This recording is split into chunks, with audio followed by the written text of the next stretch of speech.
Before we begin tonight's journey, I want to say a gentle thank you to everyone who supports our show. Whether you're part of our Patreon community or you've purchased our books, your kindness and generosity is what makes it possible for us to create these moments of wonder together. Welcome to the Bedtime Scientist. Tonight, we aren't flying to the edge of the galaxy or beneath the waves. We're taking a different kind of trip. We're beginning a journey through your five senses. You have five ways of knowing the world, five ways of learning what's real. Scientists call them your senses: seeing, hearing, smelling, tasting, and touching. Each one is a different kind of detective, always gathering clues, always discovering. At some point, we'll explore each of these senses together. But tonight, we begin with taste. We're heading somewhere close by, a place that has been working all day, helping you explore and interact with the world. But tonight, it's winding down, getting ready for sleep. Take a deep breath in, let it out. For this journey, we need to transform our bodies. We need to become microscopic, teeny tiny, small enough that we can stand on the tip of our tongue. Close your eyes and imagine if you wiggle the tip of your tongue right now, you can feel that it isn't smooth. It isn't flat like a mirror. Down here, at this microscopic size, your tongue looks like a field of soft, round hills. Scientists call them papillae, but to us, they look like red velvet mushrooms or tiny, soft cushions, all pressed together. You have felt these little hills your whole life. Now, you finally get to see what they look like. It's warm here and it's quiet. The only sound is the gentle, steady flow of the river that runs through these valleys. That river, of course, is your saliva. It keeps everything ready. It dissolves the food you eat, breaking it into millions of invisible pieces so your tongue can understand them. Between the hills are tiny openings, almost hidden doorways tucked away in the valleys. These lead to your taste buds, the tiny laboratories that help you understand your food. You have thousands of them, between 2,000 and 10,000, depending on your age. And every single one is waiting for a message. A taste bud is a tiny, onion shaped bundle of cells, a little cluster, like a tulip that hasn't bloomed yet. Inside each taste bud, there are 50 to 100 cells, all working together. And here is something wonderful. These tiny detectives, they don't last forever. Every 2 weeks, your taste buds are completely new. While you sleep, old cells retire and fresh ones are born. Your tongue is always renewing itself, always ready for tomorrow's explorations. But how does a taste bud work? It's not magic, it's a matching game. When food melts on your tongue, it breaks apart into tiny pieces called molecules. Each of these molecules has a different shape. A sugar molecule is shaped a bit like a small ring. A salt molecule is two tiny atoms holding hands.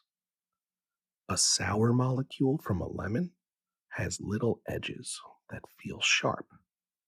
These pieces drift through the warm river of saliva until they find the taste bud built exactly for them. The taste bud is the lock, the molecule is the key. Imagine a tiny salt crystal floating along. It bumps into a taste bud and click, it fits into a doorway shaped just for salt. The taste bud wakes up and sends a tiny spark along a nerve all the way to your brain. One simple message: salty. This invisible laboratory can only send 5 messages. Just 5.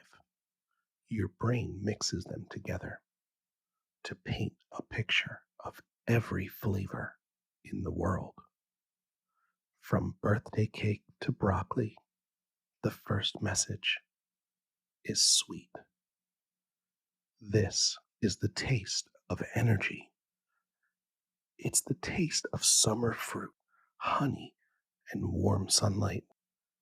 It plays a message that says, this is good. This will help you run and play. The second message is salty.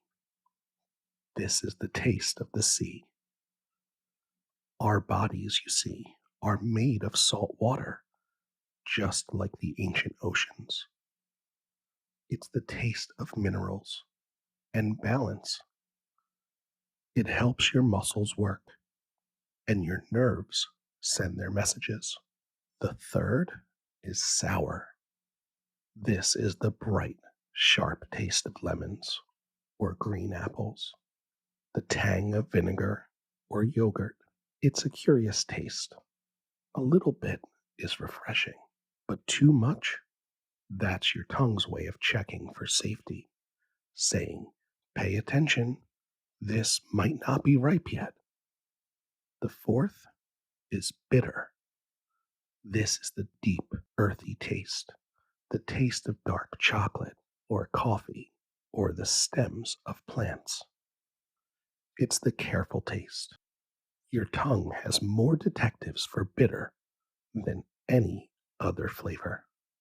Why? Because bitter is a protective signal. Most poisonous plants taste bitter. It's the taste that keeps you safe. And the last one, the most wonderful, cozy taste, is umami.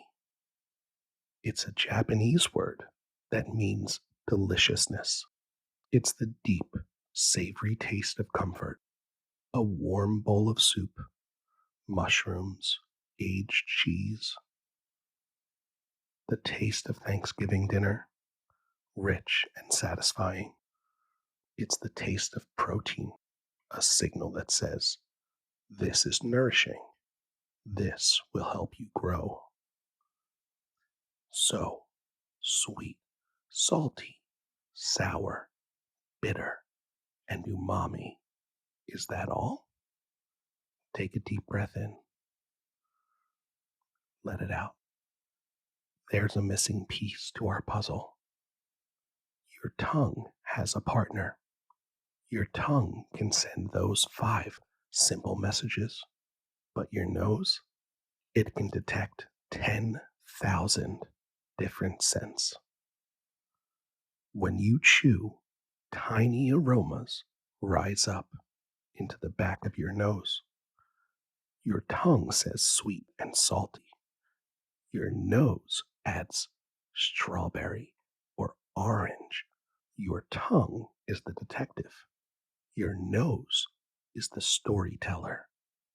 And your brain listens to both, painting the full picture of flavor. 80% of what you call taste is actually smell. If you've ever held your nose while eating, you know this wonderful truth. Everything tastes flat, almost like nothing. Your tongue still works, but without your nose, the flavor disappears. They need each other.